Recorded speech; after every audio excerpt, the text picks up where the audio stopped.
Okay guys, before I start talking about the iPhone XS, first I want to say a big thank you to all of you who watched my video that I made about a week ago about noise cancelling technology.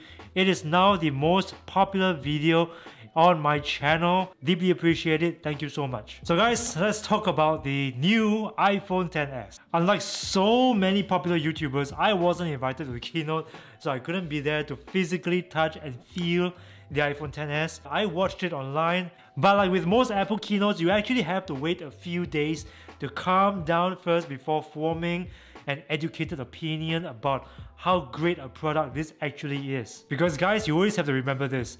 Apple keynote events are always meant to sell, sell, sell. Every video, every demo is meant to present the product in the best possible light, and I totally get that. So after taking a cold bath and doing some research, I've come to this conclusion. The iPhone XS, X Max and XR are fantastic products. First of all, the A12 Bionic chip.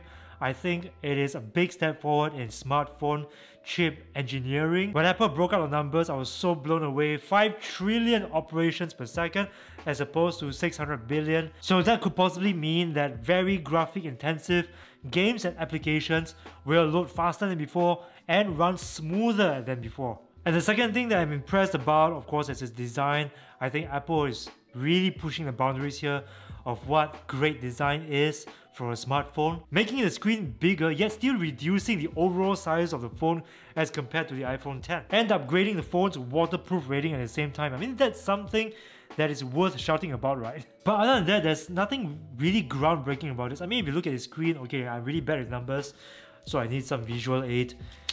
My laptop isn't here. I sent it for servicing at the Apple Store. It's been 4 days, they haven't got back to me, but it's okay. The iPhone XS has a 5.8-inch Super Retina OLED display. OLED, okay, that's something positive there. 458 ppi.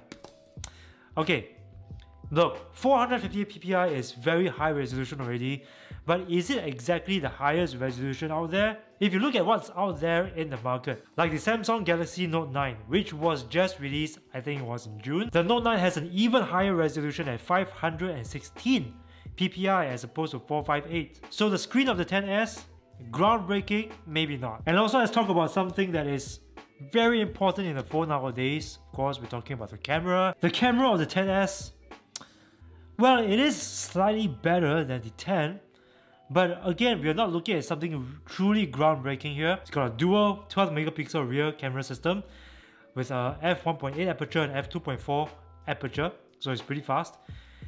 Also shoots 4K video up to 60 frames per second. Front-facing camera, 7 megapixels f2.2 aperture lens with a 1080p video recording at 60 frames per second. What if I told you that the specs offered by the XS camera is not very different from the Note 9's camera? Let's look at the camera of the Note 9.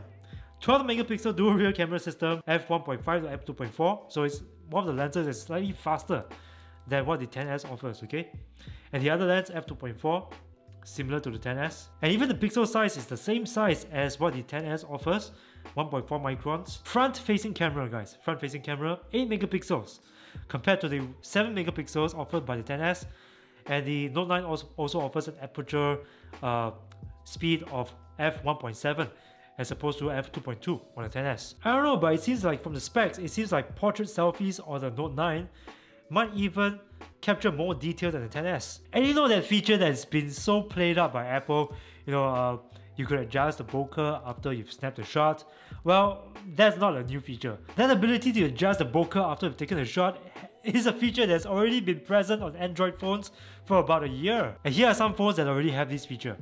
The Samsung Galaxy S8, the Note 9, the Google Pixel 2, Google Pixel 2 XL, the LG G7 ThinQ smartphone. So it really cracked me up when I saw how the audience reacted when Phil Schiller announced that feature. Okay guys, you gotta see this. Because let me blow it up. Here you have to watch 2 things at once. You're gonna watch the depth and you're gonna watch the background. You can, after taking the picture, adjust the depth of field from f1.4 to f16. And the background is changing with it. This is amazing! Let's do that again. We're going to slide the depth of field and watch the background as it changes the depth of field of your photo.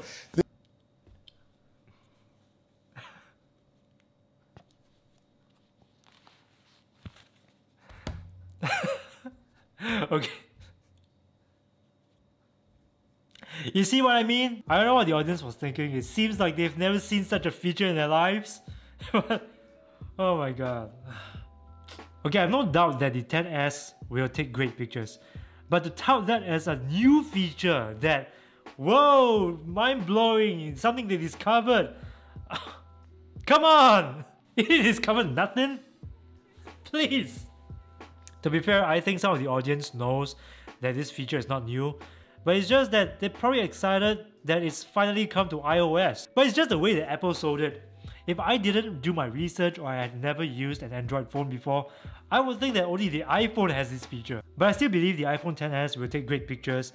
Yes, if you are someone who is coming from a professional photographer's perspective, you might find the XS camera inadequate compared to what's out there. For the main industry, for the lay people, it's good enough really. Furthermore, it's got Smart HDR, which is a feature that I'm assuming is smarter than the regular HDR. So when you're snapping a shot with a regular HDR, it takes 3 different pictures at different exposure settings and combines them into one image so that you get an evenly exposed picture. But Smart HDR seems to take many different pictures at many different exposure settings and selects the best ones and combines them to form a better exposed image. At least that's sort of what I'm getting from the keynote. But bros, if I said it wrongly, just feel free to jump into the comment section and correct me. But one camera feature which is missing here, which I find quite useful with Android phones, is manual settings. It would be a nice feature to have for more advanced users, such as the ability to set your own ISO, shutter speed and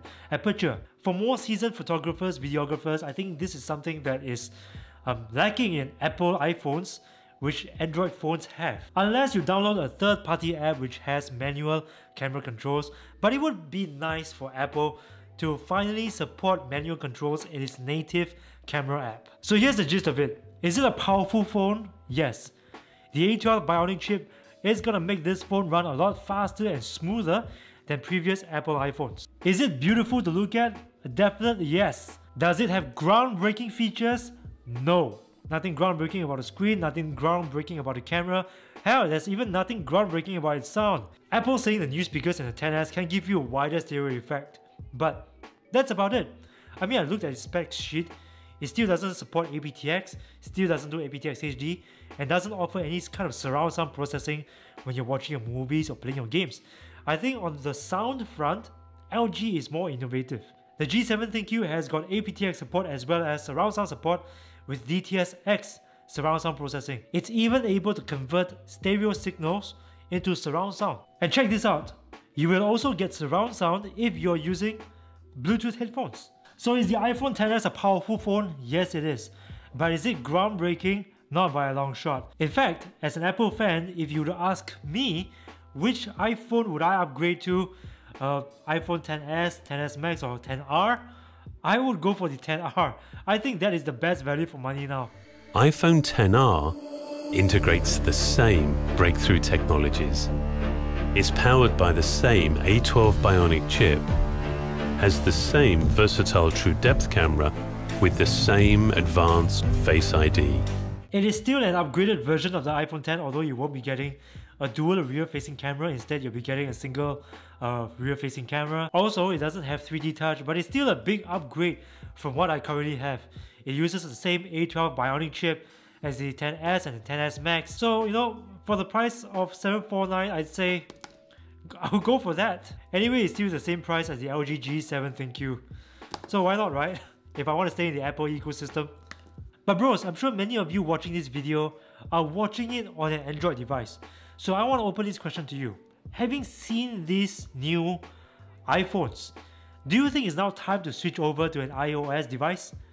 Tell me in the comment section below, tell me what you think. And also, how's my new hat?